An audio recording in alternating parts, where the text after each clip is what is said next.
Buenas, mi nombre es Nicolás. Soy el esposo de la bella dama que tengo aquí al lado ahora. Hola, soy yo. Y este espacio es para conocernos. Después de un tiempito que nos tomamos como para rever las cosas bien. Sí. Volvimos y tenemos el capítulo con otra invitada que bueno, ya venía la seguidilla, ¿no? de esta como serie de conocer a nuestros padres para ver de dónde venimos. Así que hoy tenemos a mi mamá, Alcina Melgarejo. Bienvenida. Mira. Buenas noches. Sí, se espera el encuentro, ¿no? Ya lo pedían. Una pregunta, no entiendo muy bien. ¿Yo tengo que mirarlos o nada? No, nosotros es naturalmente. una Sí, conversación entre Porque nosotros. todo es que- nuevo para mí, Si chicos. algo que ¿sabes? quieras puntualizar algo y podés mirar acá Bueno. si querés. Bueno, como ya habrás visto la serie anterior y te habrá comentado papá, es una oportunidad como para rever el momento en el que vos entrás, ¿no? Vos decidís entrar en el movimiento de unificación, y empezando un poco de cómo creciste, cuál era tu background, ¿no? Tu pasado, por lo menos en la parte de la religión o de las ideologías. ¿Cómo era la parte de la religión en tu casa? Y en casa había una gran efervescencia, creo que en la década del 80, en particular, digamos, bueno, en mi contexto social, había muchas preguntas sobre cuál era la religión correcta. Esa era una pregunta que inquietaba mucho, era la conversa de mi mamá con mis tíos. Había una cosa de buscar la religión correcta. Crecí con esto y con la gran discusión sobre si la Iglesia Católica seguía siendo la religión correcta, Central, la oficial, claro, como la oficial. porque bueno, Brasil tenía la Iglesia Católica en ese momento como el culto, digamos, más predominantemente, y era, digamos, el oficial, básicamente, como fue Argentina, ¿no? Toda la colonización. Pero las iglesias cristianas, desde todo el cristianismo, digamos, en todas sus facetas, con todo lo que era Asamblea de Dios, Iglesia Bautista, bueno, todos estaban ahí como ganando espacio, conquistando espacio. Entonces había esa pregunta ahí en el aire, como cuál era la religión correcta. Claro. Horas y horas de discusión. Wow. Para Noches, saber, sí. tipo, en tu familia, En mi tipo, se familia, reunían sí. y discutían Sí, qué camino iban a tomar. mis así. tíos, tengo tíos absolutamente católicos, así, practicantes que hacen todos los Ortodoxos, ¿no? Roberto, tío Jesús, toda esa. Cabe discutir, destacar, que bueno, que mi mamá es de Brasil, del nordeste de Brasil, ¿no? Sí, Creo que es de Piauí. Piauí, que creo que es el estado más católico o uno de los más No, católicos. esa región sí, sigue todavía bastante. Pero bueno, estamos hablando de algún tiempo atrás, no voy a decir la década de 80. Pero bueno, que yo tenga conciencia, bueno, de los años 70 a 80, crecí, digamos, con ese gran debate, porque exactamente por el crecimiento de los cultos cristianos, ¿no? De los protestantes, vamos a decir así. Y al mismo tiempo la Iglesia Católica, digamos, tenía sus propias estrategias para no perder sus Claro, fieles. claro, seguidores. Porque los cultos habían quedado, digamos, muy como, no digo vacíos, pero digamos mucha tradición y se sentía poca espiritualidad, ¿no? Entonces... La revolución protestante pegaba con eso, ¿no? La revolución protestante exactamente, ¿no? Con la Biblia, con las experiencias, digamos así, más como la gente que iba y que se bautizaba y que hablaba en lenguas, toda esta cosa, Y ¿no? mucho más cercano a esa experiencia. Antes era como todo, el catolicismo era, ¿no? Todo era, los próceres decían y un poquito y Sí. y el evangelio era como que Muy real, acá, personal. En la misma sesión vos sentías Tu vibrar propia todo. experiencia. Claro. Sí. Sí, ibas a un culto y el pastor, dependiendo del pastor que estuvieras, sí, podrías tener, digamos, experiencias carismáticas, digo, en el sentido espiritual, personal, ¿no? Muy fuerte. Y yo crecí en esto. Claro. Entonces había época que yo era bautista. Y yo decía, bueno, yo ahora soy bautista. Y mi mamá como decía, ok. Entonces había un momento que yo tenía una colección de Biblias, porque en cada iglesia que yo iba, yo tenía una Biblia. Diferente, claro. No necesariamente distinta, pero bueno, la Biblia que utilizaban la edición, digamos, claro, de la Iglesia Bautista, con la dedicatoria del pastor. Después yo me pasé, me acuerdo, para la Iglesia Asamblea de Dios. Y mi mamá dijo, bueno. Bueno, en este sentido, tuve mucha libertad de ir como experimentando cosas y bueno. Claro, te dejaron la libertad de descubrir vos también tu fe. Sí, porque hay muchas familias que no lo permiten. Dicen, no, porque como en casa había esta católico, pregunta, claro. si mi mamá seguía su tradición católica, no era una cosa así como tan practicante, pero sí era muy honesta, muy sincera, su deseo de encontrar, ¿no? Una iglesia. Ella sigue con eso, la iglesia correcta. ¿Y cuál, o sea, porque cuando vos te pasás de una iglesia a otra, es porque hay una que te responde una pregunta que quizás la otra no te supo llenar, ¿te acordás? No, en este momento no eran preguntas que me llenaban, eran experiencias. Okay. Porque yo me acuerdo, yo era muy chiquita y estamos Claro. hablando de los 12, 15 años. Okay. A los 13 años, en realidad, hasta los 13 años fue eso. Así que, ¿te imaginas que Claro, yo tenía 10, 11, 12 años y iba sola? Es decir, yo sola estaba ahí, Sola con te alguien. ibas Con alguien que me invitaba, que yo conocía. O sea, no era que yo iba con mi familia. Claro. Claro, ibas con... Era una cosa rarísima. Qué loco, lo mira. mismo. Sí. Qué loco. Era muy fuerte. Hoy en digamos, día esto. ni loco No, es un nadie joven va. saliendo de los A los 10, pantallas. 11 años, pero Claro, aparte niño. las modificaciones en mi vida, porque cada iglesia de esas tiene prácticas distintas. Entonces, sí, el periodo que yo estuve en la iglesia católica, yo me acuerdo que iba con una familia amiga cerca de casa, con una amiga de allá, del barrio, del Parque Piauí. Pero después cuando yo me acerco a la Asamblea de Dios es una iglesia que no puedes cortar el pelo, no puedes ver televisión, entonces yo estaba dentro de mi casa. Claro, tipo, ¿qué hago ahora? No, yo estaba separada y practicaba absolutamente como mis ropas, agarré y saqué toda mi ropa bueno, ropa corta, ropa, ¿no? Cavada, si no se podía usar. Y a los 13 años tuve algunas experiencias. Empecé a cantar. Yo tengo una beta, digamos, literaria. Y empecé a cantar. Me vieron unas 2 o 3 canciones para Jesús. Que de todas mis experiencias de esta época, yo lo que rescato es. Lo que me quedó fue un amor profundo por Jesús. Un amor. Mi primer amor, digamos, realmente por Jesús. Y.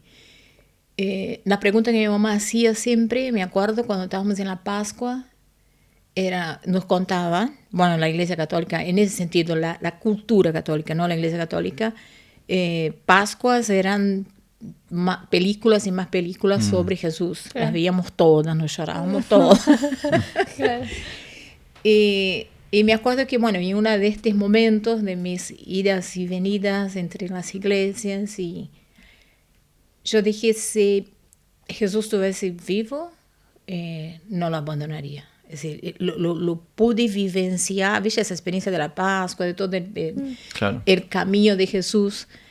Y digo, si estuviese vivo, si yo estuviese en aquel momento, no lo dejaría. Parecido con lo que contaba mi papá, ¿no? Si estuviera el Mesías en ese momento, Claro. ¿estás listo para llegó un momento, ¿no?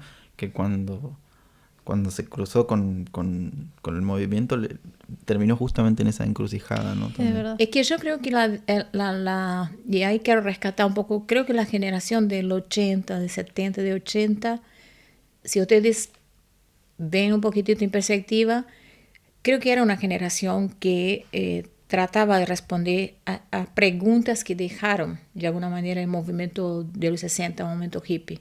Es decir, una necesidad teníamos una mirada crítica, digamos, hacia la sociedad, hacia el mundo, diciendo, acá las cosas no están bien. Y ahí, es decir, uno tomaba ciertas posturas, quizás un camino religioso para algunos, otro un camino más como religioso, otros quizás utilizar el trabajo, la profesión como para mejorar, digamos, su propia situación. Es decir, la generación de 70 y 80 tenía estas preguntas lanzadas, digamos, por la generación de los hippies, ¿no? Todo ese cuestionamiento que hubo de aquella sociedad.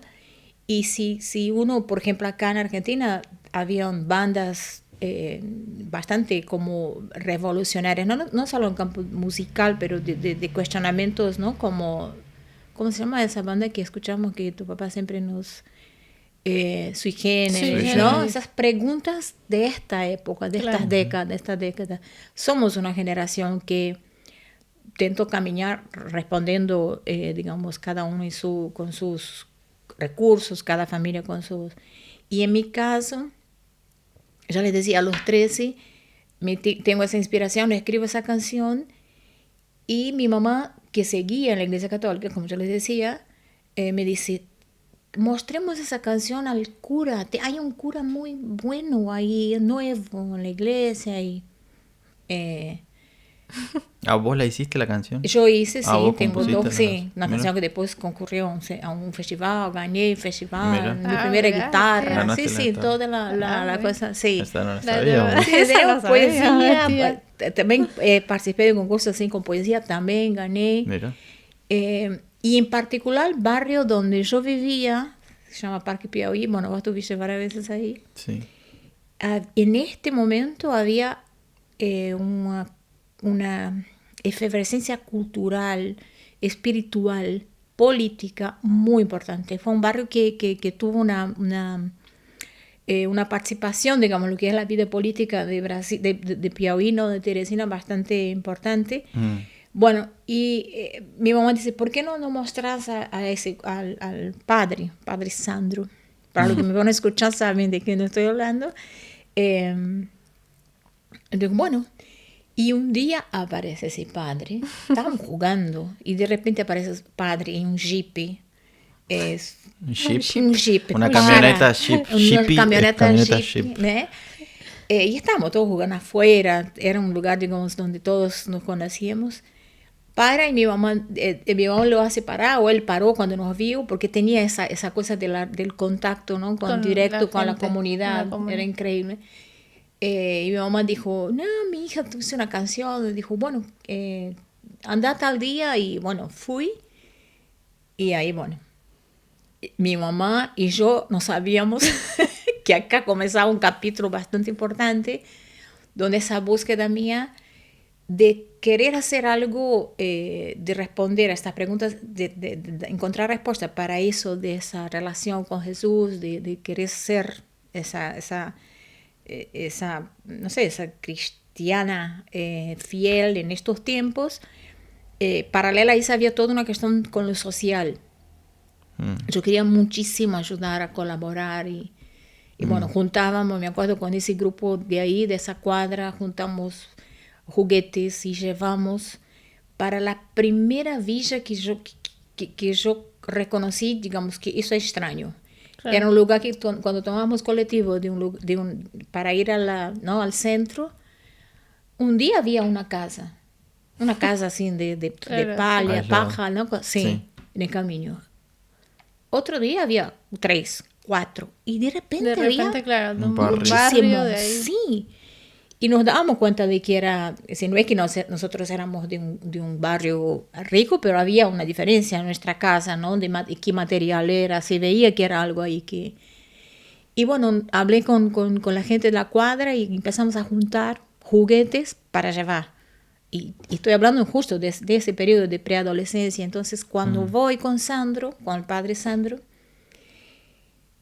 estas dos cosas se juntaron, y en ese sentido, ¿no? Lo que les decía de política y religión, esos son dos instrumentos sociales importantes para transformación, y encontré que eso se juntó en un periodo de mi vida, porque él era digamos, una persona, un militante de la teología de libertación, de la liberación. Entonces ahí encontré ese entusiasmo, digamos, de servir a otros, de sentir que estaba participando de un proyecto que iba a transformar la sociedad. Y al mismo tiempo, bueno, era la práctica de un Jesús revolucionario, comprometido con la sociedad. ¡Wow! Mira. Eso fue de los 13 años. ¿Qué es teología de la liberación? Liberación, mira. Bueno, todo eso de Boff, ¿no? Leonardo Boff, de Padre Beto, de Frei Beto. No sé qué es eso. No, yo tampoco. Bueno. Esto es muy importante, porque en Latinoamérica, si hablamos de Latinoamérica, de cómo en aquel momento, de los años 80, 70, 80, cómo se intentó salir o atravesar o cruzar el periodo de la dictadura, ¿no? Del periodo que vivíamos, digamos, con... como gobernados por los militares, uno de los caminos, digamos, del ejercicio de la militancia revolucionaria fue a través de esa experiencia que en Brasil comenzó y después, bueno, eso se expandió por América Latina. Ah, mira. O sea, ¿fue algo cristiano, por así decirlo? ¿O? Es la experiencia marxista, es dentro de la junto con la espiritualidad. Mira. Es un Jesús mirando la realidad, es una iglesia católica que deja de ser la voz ¿Sí? ¿Quién es? oficial. ¿Quién es? Ah, hola Lulú. ¿Qué necesitas?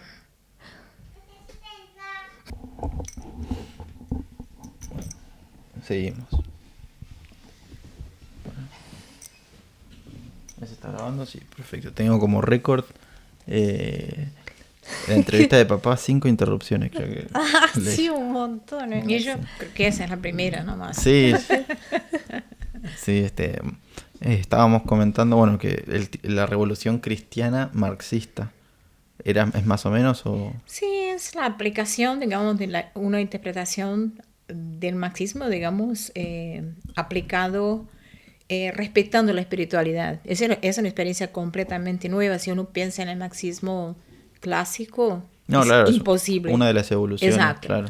Pero después de todo lo que es el gramscismo, de hecho él era, Sandro era absolutamente apasionado, digamos, por Gramsci.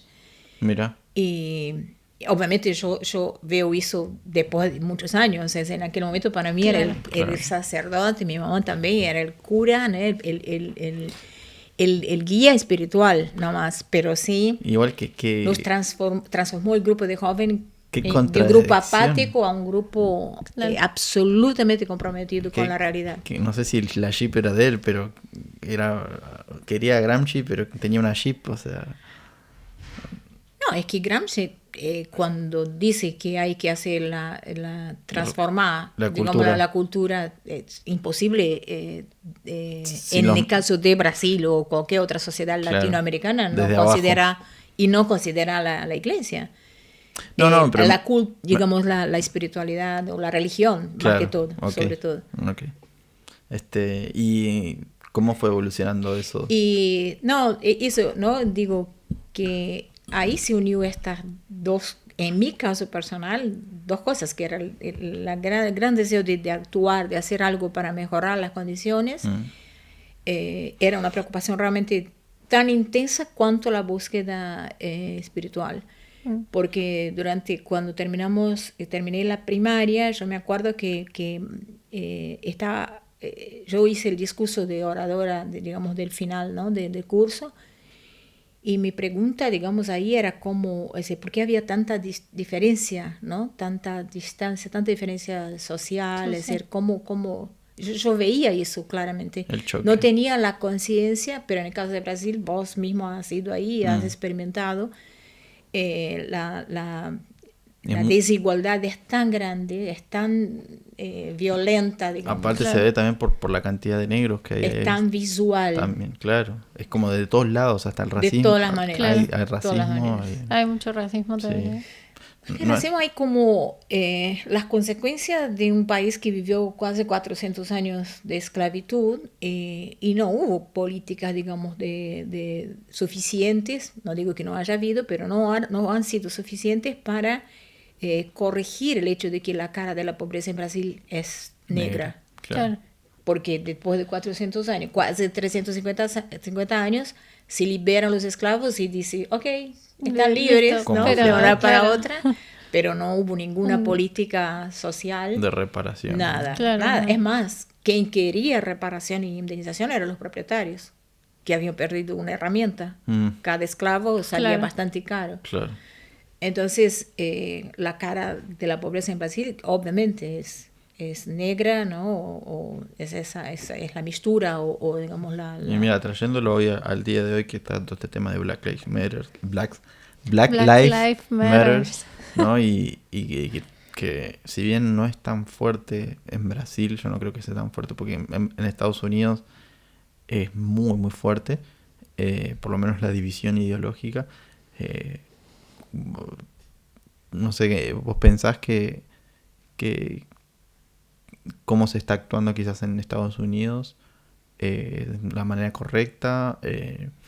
Teniendo en cuenta que, bueno, que en Brasil hace poco me mandaron una nota diciendo que, bueno, que quitaron los cupos para las universidades de, bueno, de los aborígenes. Yo iba justo a esto, ¿no? Que una de las políticas de reparadora, hay varios estudios que muestran que hay más estudiantes negros, por ejemplo, a la noche, ¿no? En escuelas o en carreras, por ejemplo, que son más accesibles, porque estudiar, no sé, medicina, derecho han sido, por ejemplo, carreras absolutamente, digamos, predominantemente. No es que un negro no lo pueda hacer, o sea, cualquier negro puede participar de vestibular y pasar y estudiar. No está dicho que eso está prohibido. No puede, claro. Son las condiciones sociales de cuando nace hasta, ¿no? Entonces hay una predominancia y una inmensa mayoría, digamos, de personas negras pobres en ese sentido. Y una de las políticas, digamos, de tratar de recompensar era colocando las cuotas. Y esa medida fue una medida que dividió mucho la sociedad. Pero quiero volver un poco a lo que vos hablaste antes. Yo considero que las políticas de cuotas era una tentativa de recuperar, digamos, o de dar, de recompensar un poco a aquellos descendientes, digamos, ¿no? De los esclavos o de los esclavos, de acceder y producir una cosa más igualitaria, ¿no? En Brasil. Después se discutirá si cómo está implementada, si la cantidad es suficiente, si no es suficiente. No estoy entrando en, digamos, en esa discusión, pero sí que es una iniciativa que yo creo que sería interesante. A medida que eso no signifique que va a disminuir, como la gente que critica va a ser en detrimento, digamos, de la calidad del estudio. Yo no estoy de acuerdo con eso. Porque existen estudiantes blancos o profesionales, digamos, de la clase alta que tampoco es que no pasa por el color de piel, ¿no? No, yo, uno de los argumentos Pero vos habías hablado antes, no quiero dejar pasar el tema de lo que está pasando en los Estados Unidos. Yo creo que ahí también, obviamente, es necesario y un montón de políticas digamos, de reparación, ¿no? Del daño pero me parece que el contexto es otro. El contexto hoy de lo que está ocurriendo, contexto a nivel mundial, yo no creo que ahí sea solamente la defensa de los derechos de los negros o que ese sea un movimiento del movimiento negro en los Estados Unidos, que brota, digamos, del deseo de recuperar o de corregir. Ahí yo me paro y digo, no sé. Sí, por el tema de contexto, ¿no? Mundial, que se ve tantas cosas, que se escucha tantas cosas. El argumento contrario, ¿no? Al por qué no a las cuotas, es como que se llama, en Estados Unidos se llama reverse racism, ¿no? Racismo en reversa. Ajá. Porque en Estados Unidos hay cuotas hoy en día y las universidades, con tal de llenar una cuota, ponen... En Estados Unidos, para entrar a la universidad vos tenés que tener puntaje, ¿no? Vos tenés un puntaje en el secundario, ¿no? Sí. Y el puntaje que se le da a un chico asiático es muchísimo más alto que, por ejemplo, a un negro. Entonces hay racismo. Es mucho más difícil que un asiático entre a una escuela prestigiosa como Harvard. Ingrese, sí. Claro, que un negro. Uh-huh. Entonces, ¿por qué? ¿No? Justamente por ese sistema. O sea, yo entiendo la intención, ¿no? De querer reparar, ¿no? De querer, por ejemplo, igualar, ¿no?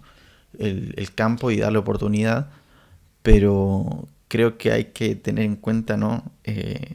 La repercusión de la política, porque puede ser inclusive dañino, porque le está sacando el puesto a alguien que quizás se lo merece más por puntaje. Lo que pasa es que cuestión del mérito hoy,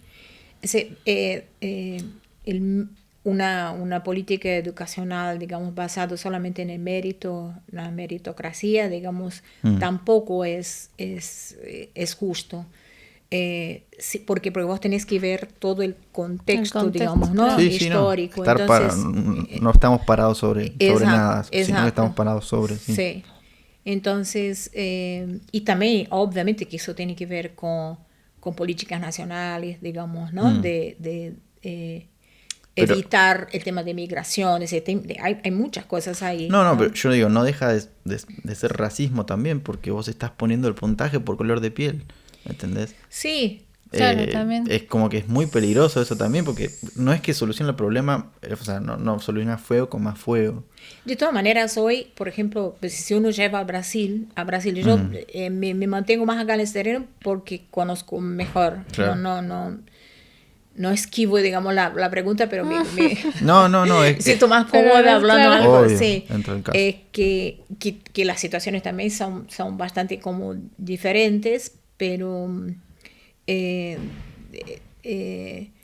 hoy en Brasil, para tratar de fortalecer el tema de las identidades, hay un movimiento negro en Brasil mucho más pujante, consciente, digamos, ¿no? de la distancia y de tanto que hay que caminar, que hoy, digamos, si vos vas a sacar tu cartera de identidad, ¿no? Tu DNI en Brasil, ellos te preguntan, ¿cuál es tu color? Hay una discriminación, digamos, de tu color en la cartera de identidad, ¿no? De DNI. Claro, ¿por qué? ¿Qué necesidad de poner? Y sos vos que identificás, sos vos que decís, yo soy blanco, no sé, pardo, negro, ¿no? Sos vos que identificás. Que eso es, entonces, para comenzar de ahí, estamos hablando de algo que tiene que ver más con ideología, que tiene que ver mucho más con creencias, con valores, do que con... el concepto de raza hoy es un concepto totalmente ultrapasado, totalmente, no somos esto, pero sí el movimiento negro lo que ha hecho es crear una conciencia de que antes era vergonzoso ser negro en este país, hoy yo estoy orgulloso de serlo. Y me parece que es un gran avance para la sociedad brasileña porque no hay racismo, no hemos vivido, digamos, situaciones de guetos en Brasil. Por lo contrario, es un ejemplo de sociedad donde hubo la mezcla, ¿no? Sí. Incluso fue un caso bastante grave para la antropología del siglo XVIII, que tenía a los Estados Unidos como un modelo perfecto, donde una sociedad funciona perfectamente, cada sociedad, cada grupo étnico, digamos, en su lugar, pero que Brasil, los antropólogos franceses y de aquella época, no solo lo entendían, decían que nosotros teníamos más o menos unos 200 años y que íbamos a fracasar, porque nosotros estábamos haciendo esa mezcla, y de ahí surge en Brasil la palabra mulato, de mula. La mula es el resultado del cruce entre dos, el caballo y el burro, ¿no? Y que genera un ser estéril. Para que veamos, entonces la antropología, la ciencia decía que nosotros no teníamos posibilidad. Entonces tener hoy un movimiento donde la gente que tenía vergüenza de ser negro, la gente en Brasil, mi generación era una generación que hacía todo para no ser identificado con negros. El pelo, todo, ¿no? El pelo, la industria brasilera con... digamos, tiene excelentes productos para alisar tu pelo. Yo me acuerdo de las vacaciones que la gente decía, tráeme esto que alisa bien. Justo hoy estábamos hablando con las chicas y justo salió el tema de que en Brasil hay un montón de cosas de belleza, hay muchísimo, y que, por ejemplo, para el pelo, para alisar el pelo, que la mayoría, ¿viste? Tiene todo el pelo así de afro. Sí. pero que hubo una época, ahora ya se está volviendo más cada uno a sus raíces y Pero todos esa es usan historia su de pelo. ese resultado. Pero de eso ese es ahora, movimiento pero negro. sí, cuando yo era chica, casi todas las chicas brasileras que conocía Sí. tenían todo el pelo lacio, pero Exactamente. súper lacio, y ahora no, ahora se están dejando. Pero Porque justo el hoy salió ese pelo tema. fue un motivo de mucho sufrimiento Claro, mucha para las mujeres y los discriminación hombres. por Mucha el Se ve discriminación. pelo mucho- afro, Mucho. ¿viste? Se ve mucho en una serie de Netflix que se llama Madame, no sé qué cuánto, que es de la negra, que Ah. comercializa la primera mujer negra que es empresaria, que es vecina de Rockefeller, de John Rockefeller, la tipa, porque Sí. comercializa este producto para el pelo. Claro. Y que lo hacen un tipo, ¿viste? Esta onda tipo Avon, tipo Natura, Sí. donde las negras se venden entre Claro, ellas, van ¿no? vendiendo Como- entre- y la sí. tipa, bueno, hace un imperio enorme, pero muestran justamente el dolor Sí, del del preconcepto pelo. Sí. bueno, este es un pelo lindo y este es un pelo Claro, malo. Y el tema de los Claro, estereotipos. de los ¿no? el estereotipos, laburo que claro. tiene que hacer la Estereotipos, negra sí. para tener un pelo, Sí. ¿no? No, el pelo, historias más historias, es decir, sobre ese tema, ¿no? De que las mujeres esclavas sufrieron, ¿no? Las esclavas sufrieron muchísimo y sus descendientes después hacían cualquier cosa para que, no, Sí. digamos, no parecer, ¿no? No, claro, O no se notara que... a tal sean- punto que personas que tenían todos los rasgos de negro, ¿no? La nariz, qué sé yo, la boca, pero por ejemplo si nacían con el pelo lacio, no eran negros. Claro. Ah, mira. No, claro, Qué no era. locura. Es una locura. Claro. Es una locura. No, esto no se resolvió. No, Esto no. no se resolvió y todavía hay generaciones jóvenes que usan la palabra negro como de forma despectiva, ¿no? La palabra negro todavía es utilizada de forma despectiva. Entonces, que hoy las mujeres negras tengan orgullo de andar con sus rulos, ¿no? Que sean empoderadas en ese sentido de ser y ser orgullosas de esto, es resultado de mucho, ¿no? De mucho ruido hecho por el movimiento negro, entre los cuales está el tema de las cuotas, ¿no? Para que nosotros veamos.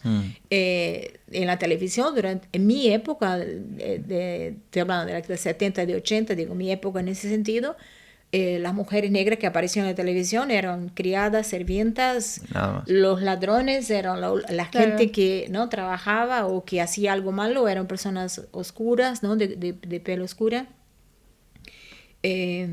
Y hoy ya tenemos actrices, la Miss Piauí llegó hasta el concurso de Miss Mundial con rasgos, con rasgos más de esa mezcla. Ahora, también uno también tiene que tener cuidado con el tema de las apropiaciones culturales. Ella se transformó también en un producto, Sí. el negro. Ahora se vende el negro Sí, como, ahora sí. como la brasilidad, ¿no? Y es Como- el tema de, vos lo pones como políticamente correcto y chao, es comercial. O sea, No, hay una apropiación cultural de eso, de vender el Brasil, por ejemplo, la fuerza erótica, ¿no? De que los negros son más estos, muchas cosas, hay mucho que hay muchas cosas que se aprovechan culturalmente y ese producto cultural se transforma también en un producto turístico y la industria también se aprovecha de esto, ¿y es ¿no? algo malo eso? Para mí, cualquier cosa que sea utilizado para usufructo, digamos, económico por sobre la identidad, digamos, de personas que inclusive sufrieron o sufren todavía por esto, Claro. ¿no? La apropiación cultural es un tema grave. Sí. Claro, o sea, estoy de acuerdo si se sufre, ¿no? En ese caso. No, Porque, no es que- qué sé yo. A veces hay un sufrimiento incluso por el hecho de pérdida o daño económico, ¿no? Por ejemplo, las estampas que identifican, por ejemplo, los productos indígenas, a veces son sacados de algún producto original, artesanal, ¿no? Hecho por una tribu, por un grupo de artesanato, Y a veces- que después eso es utilizado y es reproducido industrialmente, pero claro, esta etiqueta. gente Y no esa ganó gente no nada. gana nada, ese- claro. Después eso se transforma en wow, y eso es, ¿no? Lindo, maravilloso, y todo el mundo Sí, se roban utiliza. los productos o las Exacto. marcas Ok. y no... Ah. Porque la globalización también se apropia, digamos, ¿no? En ese sentido de lo que es Sí, local. Mercantilismo cultural sería. Sí, es como no una sé cosa cómo es así. el nombre, pero bueno, esto. Es una cosa así, ¿no? De agarrar y...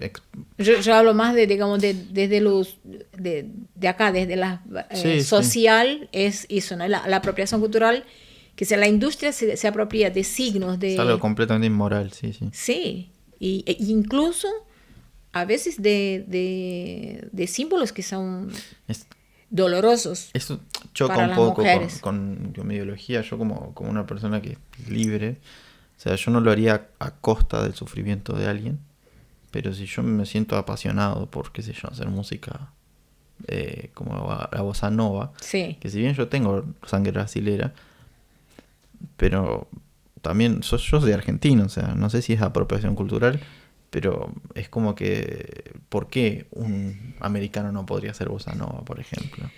Sí, pero yo no hablo de un artista que tiene sus raíces en los dos países y que No, produce, ¿no? quizás- una música. Lo que yo hablo es cuando ese producto se transforma simplemente en un número que produce, digamos, ¿no? Lucro. Sí, o son utilizados son por utilizados. estrategias de marketing nomás. Sí, Ahora hay un montón de exactamente. marcas que usan negras con afro así, medias Exactamente. gorditas, porque ahora está todo el mundo Exacto. diciendo que el estereotipo tiene que ser, o sea, cada uno, todos son bellos, entonces todo el mundo elige ahora gorditas negras con pelo así. Eso es. Porque Sí, no es que vos... el mercado es No es que vos siempre fuiste una marca que eligió siempre Claro. las negras gorditas, sino que ahora, como está de moda y te vende más, Claro. lo usan para eso. Entonces Sí, usan sí. todo el marketing por eso. Eso es lo que no está bien, digamos, no está bueno. Igual la moda, es decir, la moda y todo, digamos, ese ámbito va a ser siempre así, es decir, va a discriminar, va a decir, bueno, eso es lo bello, y cuando Esté se gastado, vende más, sí, sí. si vende más lo otro, si busca Chao. otra Claro. cara, ¿no? Y si se vende, ok, eso no lo podemos como evitar, pero sí, por lo menos estar consciente, ¿no? De que si estos productos, digamos, son símbolos, por lo menos usarlos sabiendo que es símbolo, Conscientemente, digamos, no ¿no? abusar, Consciente, digamos, sí. Y si eso, y cuestionar a veces, ¿no? De dónde salió eso, porque pudo haber sido el intento a veces de un grupo originario, de una nación originaria, de una expresión, digamos, muy... Íntima de cultura, ¿no? exacto, y que fue tomado y que, bueno, Sí.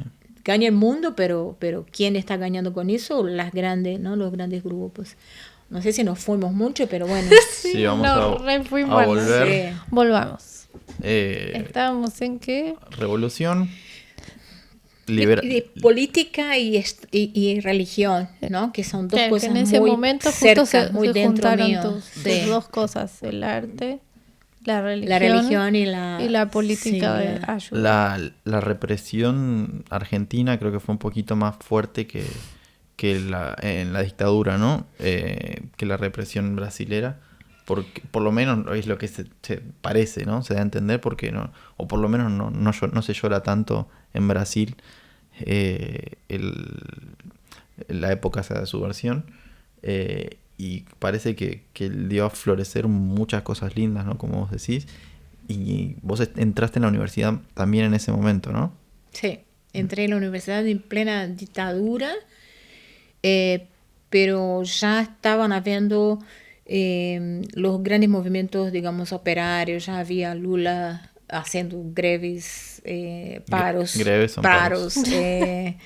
ahí por el ABC, estos movimientos que yo te digo, ¿no? De la Iglesia Católica ya se había como expandido y había muchos grupos sociales inspirados, ¿no? Desde ahí, es decir, los que fuimos para el movimiento de jóvenes, en mi caso, a los 13, 14 años, a los 18, 19 años ya tenía, donde iba, estaba con la mirada esa crítica yo siempre digo, yo leí Gramsci, yo leí los primeros libros sobre el marxismo, lo leí en los encuentros ahí, ¿no? De la iglesia. Entonces, Qué loco. yo estaba en el movimiento estudiantil secundario y yo ya era un líder militante en el movimiento secundario y después cuando fui para la universidad era obvio que iba también a militar ahí, Claro. ¿no? Claro. No.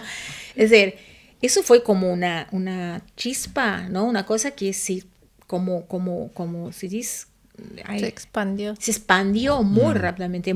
Y ya digo, el movimiento social a partir de la iglesia de la teología de liberación en Brasil, no fue algo que pasó, digamos, sigue, Trascendió. existe, trascendió y crió una marca, digamos, en la política, ¿no?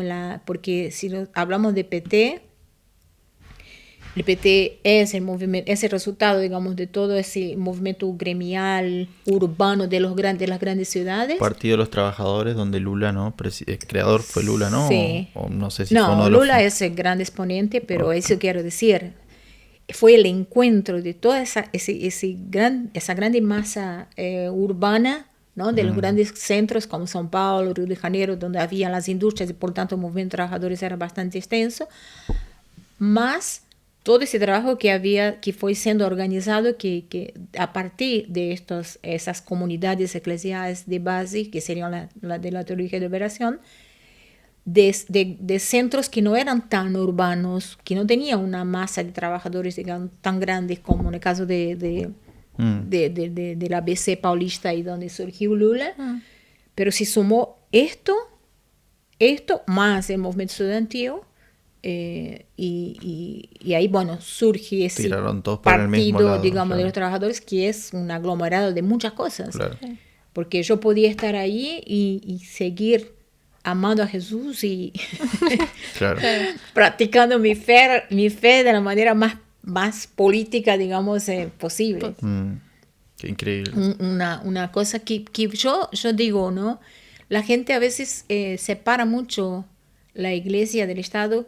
Y obviamente yo también defiendo que el Estado sea, digamos, un Laico. Estado, sí, que cada persona tenga la libertad de una iglesia oficial, no puede existir. Claro. Pero, digamos, siempre hay las iglesias oficiales, mientras tuvieron, digamos, no fueron la iglesia oficial del Estado, también estaban haciendo política. Sí, mirando claro. para otro lado, ¿no? Donde había injusticia quizás. Pero aparte nosotros estamos parados sobre, ¿no?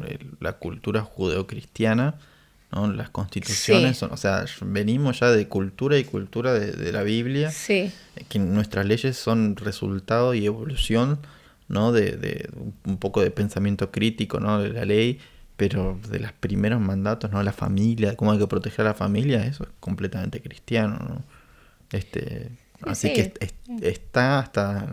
por más- A la colonización, es Claro. decir, no podemos pensar el surgimiento no surgimiento del continente, de la colonización y todo lo que fue, digamos, la conquista del continente americano.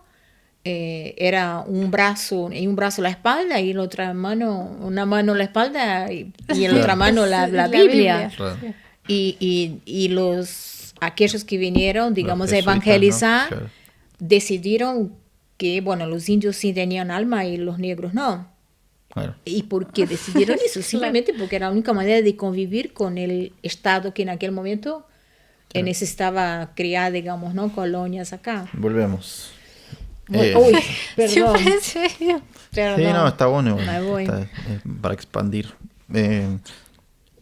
Entras entonces en... A los 13 me encuentro con ese grupo y me quedo ahí hasta los 18, cuando 18. ingreso a la 18. universidad. ¿Y la universidad qué pasó? Se abrió un mundo de posibilidades más, ¿no? Sí, pero ahí justito cuando ingresé, porque tenía esa cosa también con Jesús, y eso es importante, alguien me dice, tenemos un movimiento que trata, también tiene un compromiso y que quiere transformar la sociedad, pero tiene una mirada, ¿no? Digamos, muy exclusiva sobre el tema, ¿no? de la segunda venida y los tiempos ya estamos en eso. Pero ¿quién se acerca así? O sea, bien. Yo tengo varias personas que se me acercaron al mismo tiempo. Ah, sí. Sí. Una amiga de este movimiento, de ahí de la Iglesia Católica, porque el líder del movimiento de la Federación de Familias había ido a este lugar. Porque sabía que había un grupo de jóvenes importante, digamos, ¿no? Como fue a este lugar y contactó una persona y esta persona contactó a otra y yo era la tercera, digamos, en esta línea de la cadena. Entonces, esa persona me dice, wow, porque la mayoría que estábamos ahí en este momento compartíamos ese amor por Jesús y la espera ¿no? de su retorno, de su llegada. Entonces tengo a esta persona que me habla y me dice, tenés que venir a una reunión. Estoy llena de unas reuniones que son increíbles y estamos hablando sobre este punto. Digo, me interesa muchísimo. Pero bueno, en Brasil, el periodo que te estás preparando para ir a ingresar a la universidad y que tenés que dar el bendito vestibular, es un periodo que no vivís, solo estás 24 horas. ¿Examen de ingreso? Sí, que cuanto más tiempo vayas para atrás, más severo y en cuanto a la competencia, el gran filtro, muy injusto. Mucha gente queda afuera y intenta una vez, 2 veces, 3 veces, depende de la carrera, tenés 400 personas, estás compitiendo con 300, con 100, con 50 personas. Claro. Entonces yo dije, bancame, esperame, termino esto, ingreso y bueno, y me hablas, me interesa mucho todo. ¿Quién fue esa persona que te...? Bueno, la amiga que yo digo era la amiga de amiga que había sido convidada a este grupo fue Gilza. Mira vos. Gilza, a mãe do Ravel, la madre de Ravel, ¿no? Estos chicos que son músicos, sí. Con Gilza habíamos trabajado durante muchos años en estos espacios que yo decía, ¿no? que se habían creado alrededor de ese barrio nuestro, que eran, digamos, de personas más carentes que nosotros, vamos a decir así, porque tampoco eran nosotros que somos, pero sin grupos muy carentes. Y teníamos las dos esa cosa de querer hacer algo y íbamos como catequistas los sábados, pero además de ir y dar la catequesis, reunir a los chicos, queríamos también juntar a las mujeres, hacer cosas con las mujeres, ¿no? Ayudar ahí. Y entonces compartíamos cuando íbamos a estos lugares, eso de servir, ¿no? a Dios o ser esa cristiana en esta actualidad. Entonces cuando nos encontramos, ella me dijo, estoy llena de unas reuniones, y bueno, entonces le dije, parame, bancame un poco, necesito hacer esto, que está a 1000, no dormís, es una locura en el vestibular, otra industria tremenda e injusta que existe ahí. Y ingresa al vestibular, y en marzo ya conozco otra persona que estaba ahí también, y que también fue una persona que de los dos lados yo sentía, no lo conoces, no. Fernando, y él empezó a conversar conmigo y veía que yo tenía como dos lados, o sea, la que iba y hacía huelga y que sacaba a la gente de la sala de aula. Vamos, fuiste presidenta del centro estudiante, claro. De historia tuve por ahí, sí, y no sé si fui presidente del centro de historia, siempre estuve metida en las elecciones, trabajaba para las elecciones, trabajé haciendo elecciones o apoyando alguna de esas listas. Ya tengo cosas que tengo perdida, pero tenía este lado súper combativo, que brava. Me imagino ahí la tía con los libros. Gente, por favor. No, de entrar, de decir, no sé, teníamos una huelga de estudiantes, casi 70-80% universidad parada, pero la gente de derecho ahí, firme, no, queremos clase, los profesores tenían que dar clase, y a veces me decían, no, ya fuimos y no salen. Andamos. Y vos lo sacabas. Lo saqué ¿Y varias qué veces. qué les me- decía? Mira. ¿Cómo hiciste? Y yo decía, bueno, claro, ustedes son todos hijos de papá, termine eso acá, ustedes ya tienen trabajo esperando a ustedes. ¿Para Claro. qué se van a preocupar en cambiar la sociedad? Claro que sí, yo los entiendo, pero nosotros Claro, pero no. estamos luchando por ¿Qué mejorar. vamos al Ponías campo? en situación. Era terrible, Claro, era bueno. tremendo. Claro. Sí, no, era tremendo. ¿Y tu familia No, qué que decía? che, van a cortar algunas cosas de estas. No, No. quiero cambiar mi. Va todo. Va todo, tía. Tuve momentos muy que me hacen reír mucho. O sea, un día estuvimos en una reunión de una asamblea que decidíamos si seguíamos o no el paro. Ya estábamos a varios días. Yo estaba en la mesa y no, porque compañeros, no sé qué es lo que yo dije, no sé qué es lo que pasó. Bueno, estaban los diarios, sacaron fotos, al otro día nos salió la foto y todo, pero nosotros teníamos a la tarde una reunión con Reto para ver si negociábamos y conseguíamos algunas de las propuestas y por lo tanto si volvía a hacer asamblea ahí. Y yo en la reunión estaba con el pelo largo, en la asamblea. Sí.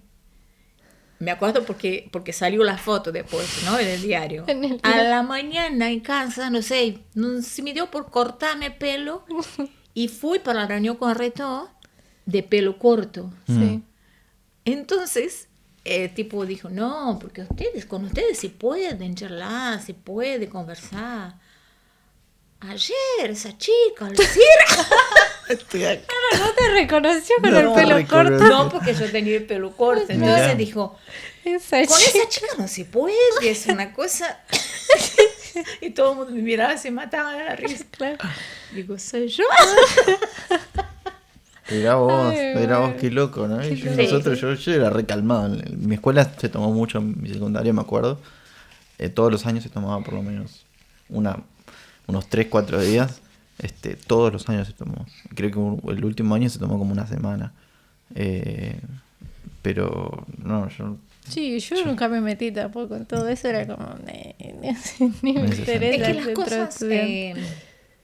las cosas son tan distintas hoy. No es que no haya razones por pelearse y todo, pero existen recursos también, ¿no? Como diferentes. Claro. Ya vamos Y a llegar a los era 2000. la época, como siempre decimos, era la época, esa que buscaban mucho cambiar la sociedad o buscar muchas respuestas, o era como Bueno, esa época. pero lo que yo estaba hablando, que me parece importante, viste que yo decía que esa generación fue una generación que heredó esa inquietud de los años Claro. 60 de transformar, ¿no? la sociedad, de buscar mejores condiciones. Yo creo que nacimos con ese mandato, Claro. ¿no? Con esta cosa. Entonces, teníamos eso y también el contexto en que vivíamos eran dictaduras, Claro, ¿no? dictadura. Golpes. Claro. Si bien varias de las libertades ya se habían conquistado poco a poco, ¿no? La sociedad brasileña fue recuperando espacios. Y también hoy hay varios estudios que dicen que en los últimos años el ejército ya tenía un proyecto de dejar, ¿no? de entregar eso para los civiles. Y se juntan las dos cosas, el hecho de que el ejército ya se había desgastado muchísimo y también ya quería entregar esto, al mismo tiempo el movimiento avanzaba, es decir, Claro. una cosa llevaba Una a la cosa otra, lleva a la ¿no? otra, claro. Y entonces el deseo aumentaba de dejar y la presión también Claro. iba ganando más calles, más espacios también. Pero yo de esta época, la verdad, para lo que nosotros estamos haciendo acá, que no es contar mi historia, sino que contar mi encuentro, digamos, con lo que me lleva, digamos, a ingresar al movimiento, lo que yo rescato es que mientras hacía todo ese ruido por afuera, mi espiritualidad, que ya en este momento no tenía un lugar, Claro. ¿no? Es decir, yo gané con el proyecto de Teoría de Liberación, yo gané una práctica política, un espacio para transformar, digamos, la sociedad, y yo estaba consciente de eso y quería hacerlo, pero yo perdí espacio con relación a mi práctica espiritual. Ya no había eso. Entonces, por adentro crecía. Es tanto que les cuento algo muy interesante. Antes de que conquistáramos, digamos, se reconquistara el tema de la libertad, ¿no? La democracia en Brasil, los partidos comunistas estaban en la clandestinidad. Es decir, si criaban, el PT estaba naciendo el PT, pero los partidos en algún momento se liberan también la amnistía para estos partidos que ya militaban dentro de la universidad. En la UNI había todo. UNI es la Unión Nacional de Estudiantes, que fue un gran brazo, digamos, de movimentación de política, de movilización política. Muchos estudiantes fueron presos, algunos murieron, torturados en Brasil. Entre los desaparecidos están estudiantes que se jugaron y se juntaron, en caso, con los trabajadores en los grandes núcleos, ¿no? en las grandes ciudades. Y entonces ya había dentro de la UNI trotskistas, ¿no? Partido PCdoB, Partido Comunista do Brasil, los varios grupos que existían ahí. Entonces, cuando hubo una amnistía, todos estos partidos necesitaban ser legalizados. Para ser legalizados necesitaban firmas. Imagínense lo que era la casa. Vení para Claro.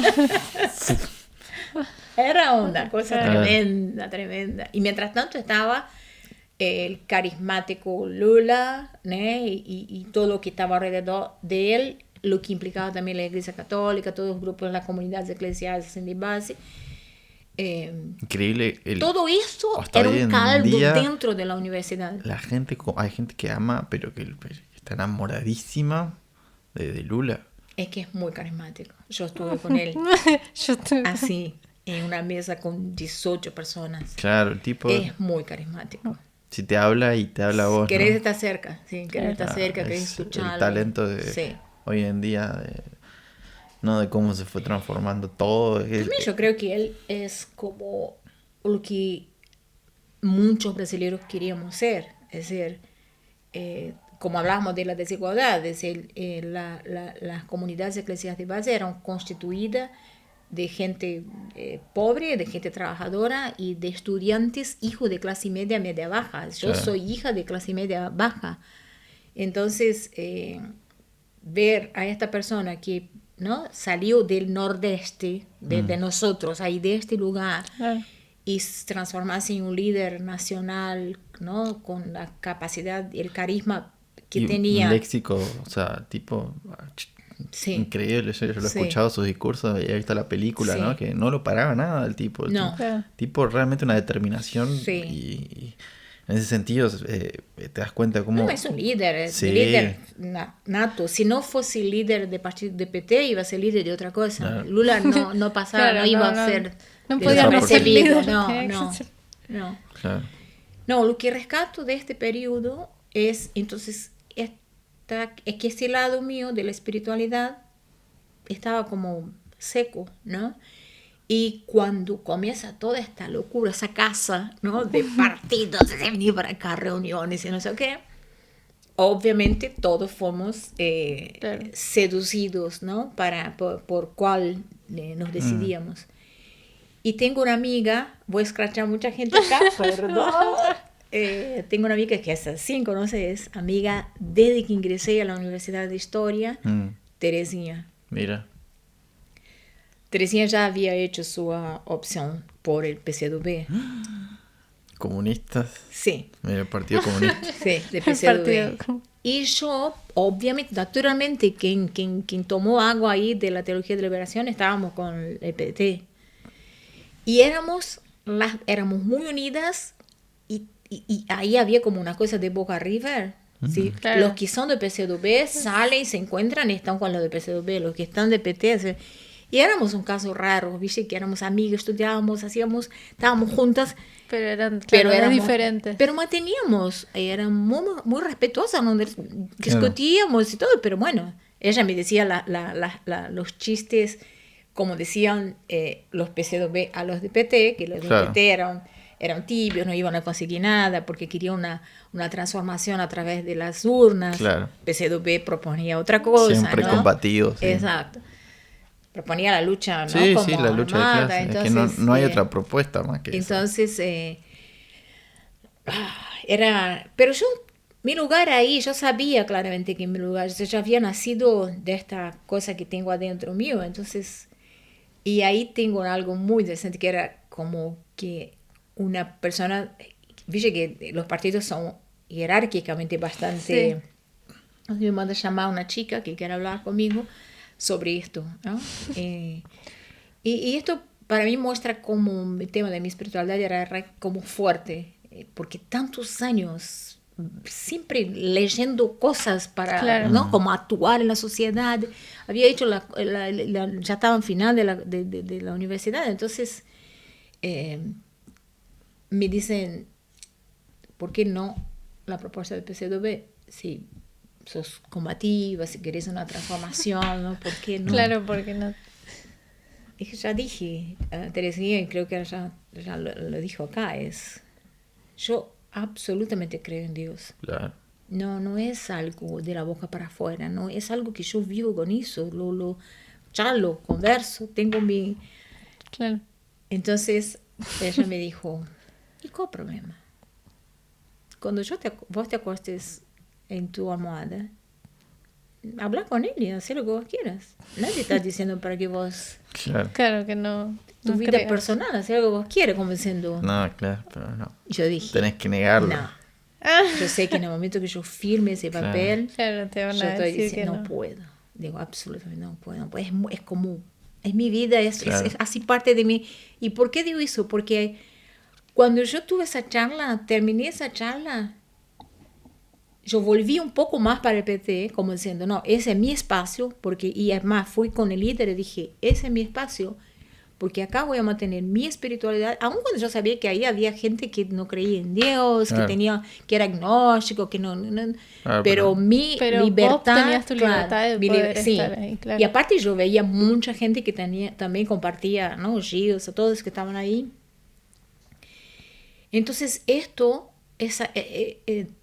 haber hecho espacio para esto y dado identidad, como reclamado eso como parte de mi identidad, yo creo que creció más todavía. Claro. Y ahí es como que cada vez más yo fui percibiendo que esto solo con la práctica política no era suficiente para mí. Yeah. Y fue una cuestión de tiempo. Yo ya sabía, por una cuestión de tiempo, que yo iba a dejar. ¿Viste esas cosas que uno siente cuando ve en perspectiva? No voy a seguir. A mí me pasa que, bueno, yo siempre, cada lugar que fui o en los lugares que en los que me desenvolví, en la escuela, en particular en la escuela, ¿no? Yo siempre dije quién era, ¿no? Yo dije, yo soy esto, voy a mantenerme así, bla, bla, bla.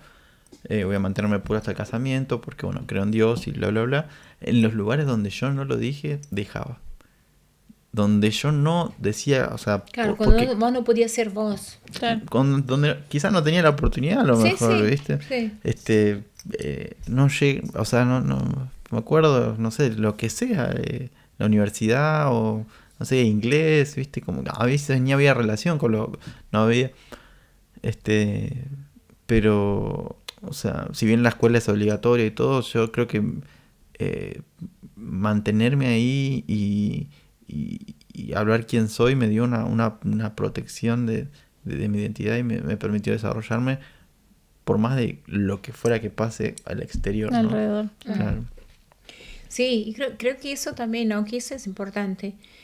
Eso de saber quién es, de poder decir quién es y poder decidir decir quién es cuando querés decir, cuando también sentís que el espacio donde vos estás o con quien vos estás también te van a respetar. Yo creo que hace parte de nosotros, pero también quiero rescatar y quiero, digamos, aprovechar ese espacio para decir que he estado o me he rodeado de personas maravillosas porque siempre he podido decir, porque yo creo que a veces es muy complicado, es muy difícil, ¿no? Decir, hay ámbitos que quizás no todos los ámbitos son iguales. Y en ese caso la escuela donde vos estuviste ahí también es un lugar donde se respetó mucho la libertad de ser. Claro.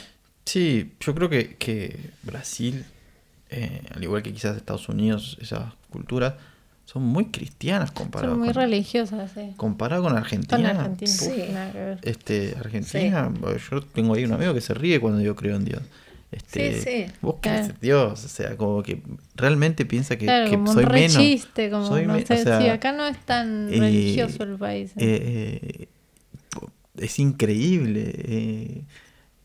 Y Sí, yo creo que crece cada vez más, pero tiene que ver también, a veces, si uno habla culturalmente de Brasil y de Argentina, cuando se hace una comparación así, no es tanto ahora, pero de mi época, hasta 20 años atrás, el nivel de escolaridad, nivel de educación Dependía en mucho Argentina de las escuelas. mucho más, era mayor siempre que Brasil. En Brasil siempre hubo un número mucho más grande de analfabetismo. ¿no? Analfabetismo, claro. Y cuanto más crece la cultura escolar y universitaria, Más laicos se vuelven. aumenta el número de personas que en algún momento abandona, digamos, ¿no? la práctica religiosa, ¿no? de sus padres. Claro. Y si de esa práctica religiosa no fue dado un salto para la espiritualidad profunda, Claro, no, se no, terminó, claro, porque es no como es nada una- importante exacto, que uno es- lo adapta a su vida Exacto. para su... Nosotros claro. tenemos pendiente hablar un el poco tema de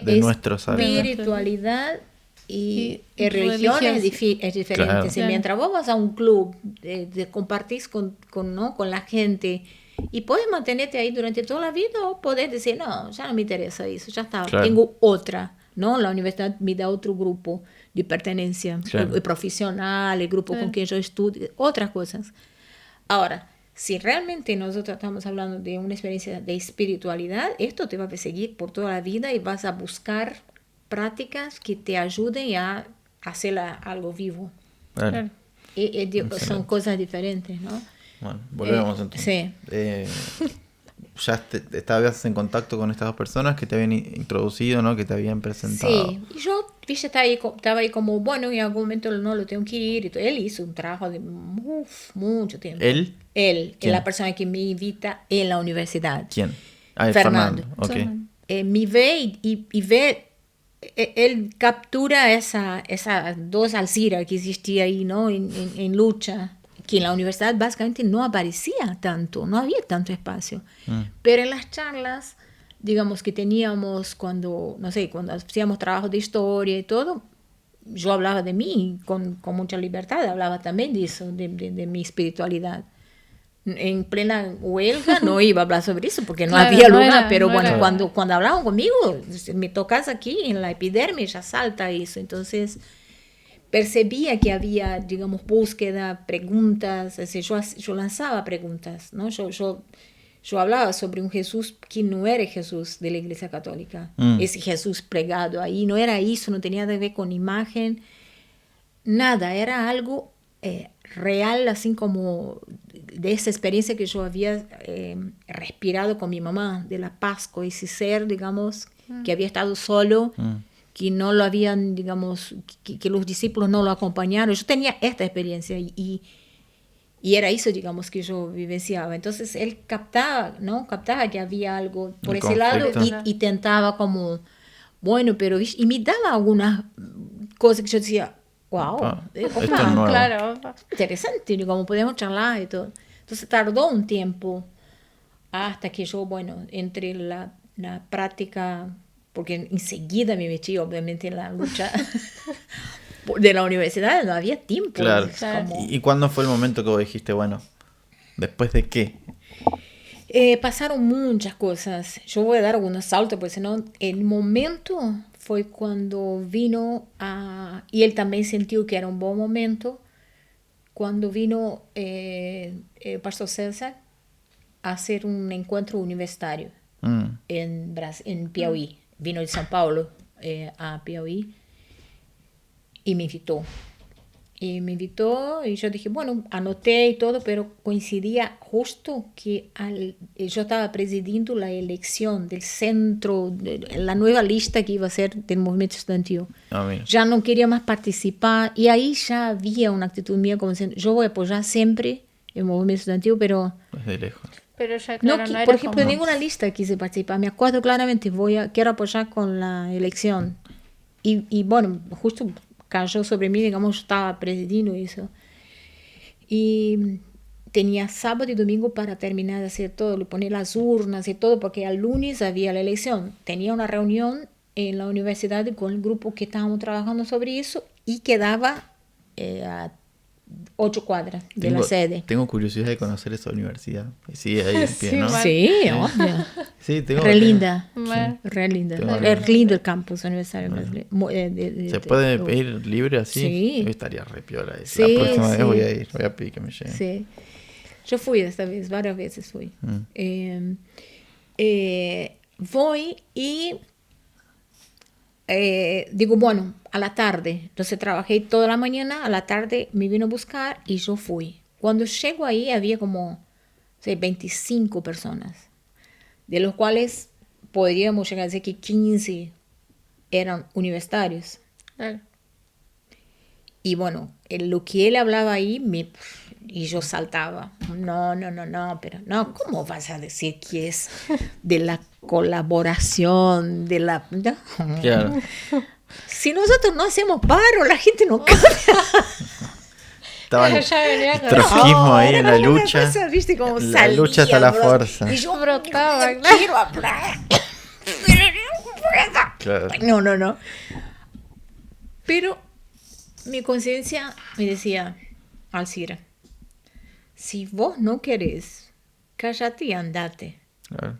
Hay 25 personas acá. Esta gente se esforzó un montón para reunir 25 personas. Claro, te pusiste en Porque lugar. para como cada persona cada vez que yo hablaba, estos 15 me miraban como diciendo, Diciendo otra vez, ¿qué iba a decir? yo digo, esto acá, no puedo. Entonces, yo llamé a la persona, a Fernanda, y dije, mira, yo si voy al infierno voy sola.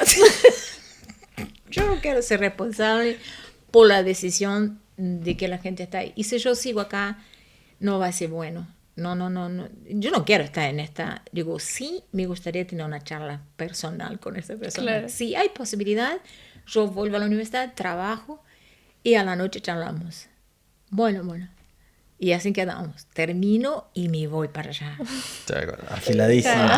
Ya está Yo preparada. tenía un montón de cosas. Y fue maravillosa, fue una experiencia increíble porque empezamos uno a uno ahí como... Sí. Y viste esas cosas que te pasan, yo no me acuerdo qué es lo que dijo. Yo no me acuerdo cuál fue la información, no sé si fue el conjunto de información. Yo no sé tampoco si fue una cuestión de espiritual. Yo solo sé que en algún momento yo estaba al llanto total. Ah, mira. Ah, mira. Mientras ese discutías. mismo día, mientras Ahí, en el hablaba. momento, Mira. algo me tocó profundamente, que el personaje, digamos, ¿no? Combativo. de movimiento combativo quedó en un lugarcito y ahí apareció fuerte, digamos, ¿no? El tema de la espiritualidad. Y mira, fue tan fuerte que cuando yo cuento esa historia, ya conté algunas veces ahí, digamos, en el ámbito de la federación, y él estaba, un día me dijo, vení, contar acá, vení, Claro. me hizo pasar adelante una vigilia, me acuerdo, en Brasil, éramos 250 personas, y cuando yo conté toda la situación, bueno, él dijo, se olvidó de un detalle muy importante ella. Digo, yo también lloré. Ah, mira. Y puedes creer que yo no me acuerdo. Mira. Mira. Pero me acuerdo porque yo estaba tan Claro, vos estás tan metida en metida lo en mío. Claro. No Eso, me acuerdo. un choque. Pero dijo, yo también lloré. Fue algo pasó, ¿no? Ahí muy espiritual. Y no solamente fue ese momento, porque yo creo que tuve una de las experiencias espirituales más fuertes de mi vida. Y mi vida, a partir de ese momento, que fue el día 31 de mayo de 1983, Mira. Mira. exactamente ahí, yo cuando caminé para mi casa, yo no sentía el suelo. Mira. Yo no sentía el suelo y caminé varias cuadras. No sentía. Cuando ingresé a mi casa, mi mamá me dijo, ¿qué te pasó? Mi mamá pensó que yo estaba enamorada. Que yo venía así de Claro, alguna de cosa una así como... cita, Mira. qué sé yo. Dijo, mi cara, ¿Qué mi semblante. Dijo que había una alegría, sí, estas experiencias, ¿no? Que uno tiene con el espíritu, digamos, ¿no? Con esa Iluminación. realidad. Sí, Sí, fue sí. impresionante. Yo nunca más fui igual. Después Claro. de esto, Claro. Esas cosas que te cambian. era una cuestión de... Yo terminé el otro día, tenía que ser la presidenta de la elección. Claro. Yo solo quería que terminara rápido. Y Claro. eso, terminé, entregué, hice todo y dije, ahora voy a cuidar de mi vida. Claro. Fue mi última acción. Y fue muy impactante porque cuando comienzo todos los estudios, ¿no? de la federación, y empiezo a escuchar la conferencia, todo entro en un silencio y la gente me seguía llamando, convocando, y yo ya Claro. no podía más. No ¿Viste? te Era llena, como, claro. ya era otra etapa de mi Claro. vida. No, un montón de cosas que yo no sabía, no me imaginaba tampoco. Yo veía a la tía ahí como, bueno, siempre súper estudiosa y siempre buscando más, ¿no? Y como en la universidad y todo. Sí sabía que había estado en centro de estudiantes y eso, pero no tan así, no, de tan chiquita, ¿viste? Como súper... En la búsqueda, ¿no? No sé, claro, demasiado. Yo, ¡fuah! ¿Qué le pasó? No, me sorprende porque yo lo comparo conmigo, por ejemplo, y cuando yo era adolescente o chica, ni me metía en esas cosas. O sea, no era algo que yo buscaba y decía, acá tiene que estar, acá tengo que trabajar para Dios porque la sociedad y bla, bla, bla, no era eso. Entonces, Que nosotros- como es re loco, pero es re loco que lo vea por ese lado, ¿no? Que quería realmente buscar algo y se metió ahí y se metió de lleno. Dijo, listo, Que acá nosotros recibimos todo tan masticado también, bueno. que, o sea, todas las preguntas que nosotros teníamos ya por lo menos había alguien que ya tenía una reflexión para darnos, donde nosotros podíamos agarrarnos. Y era como que nada, o sea, hasta nos parecía, a mí me pareció tan fácil el camino intelectual recorrerlo que cuando llegan los momentos de la vida es medio difícil volver a esos, ¿no?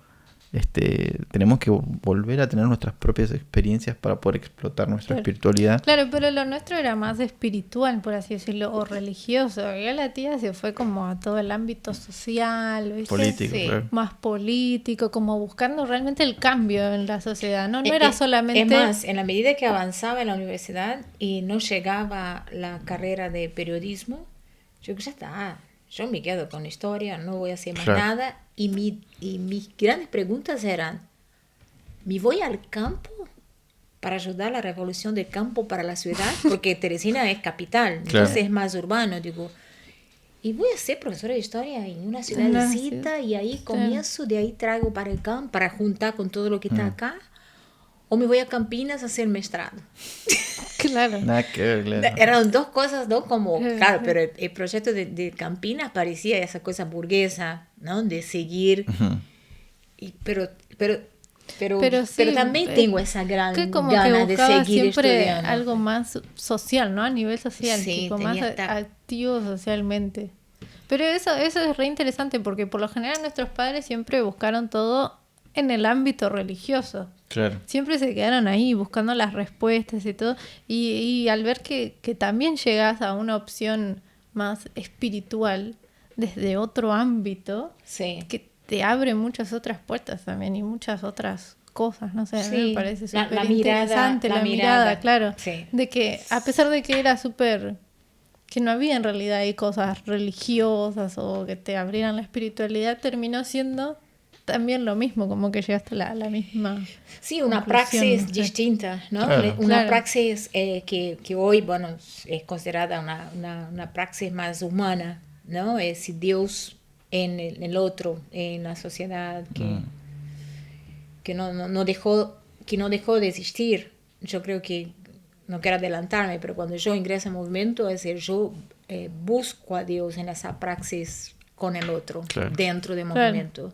yo seguí con eso, está dentro Claro, de fue mí. evolucionando. Claro, por Sí, está dentro Es que de mi sí. embrión. Sí, Es esto que sí, sigue. sabemos, la Sí. siempre Sí, hizo un sí. montón de, siempre estuvo Sí. como en En la búsqueda, movimiento. nunca sí, estuvo sí. satisfecho. Nunca dejó ese lado que tenía como de activismo Mejorar, social, sí, de algo, mejorar sí. algo, ¿no? Entonces eso es súper interesante Sí, es que fuerte. no lo tenía.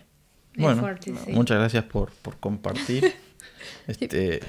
La verdad que a mí también yo descubrí algunas cosas que quizás en profundidad